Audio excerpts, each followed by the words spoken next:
All right, deep squat, knee pushes. Obviously, as the name implies, we are going to be in our deep squat position. So we need to start in our squat stance and then come to the very bottom of our squat, this deep squat position.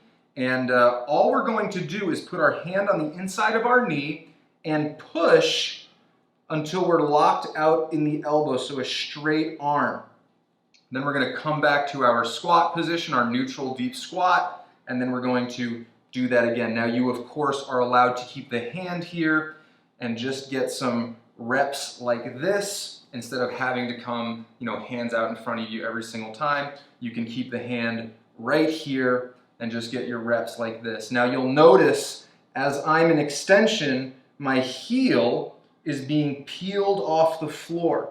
That's due to some of my own limitations inside of the squat, but the ultimate goal is to try to have the heel on the floor as you push away. But again, we all might have different limitations that force us to peel off the floor in order to get the best stretch. Now again, we're all gonna feel some slightly different textures inside of that push, but if you're feeling some stretch throughout your hip area, let's just say the greater hip area, you're all good, you're doing the right thing.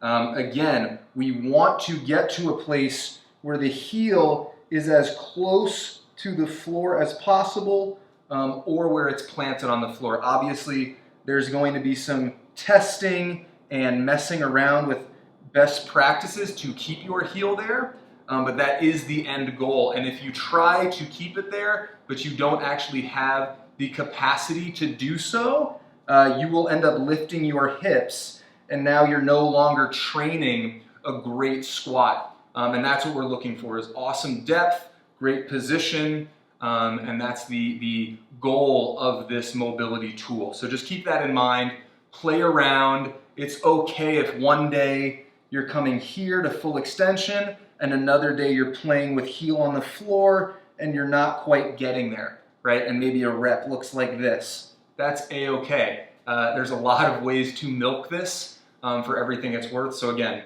just keep all those things in mind, have fun with this tool, and have fun implementing it into your physical practice.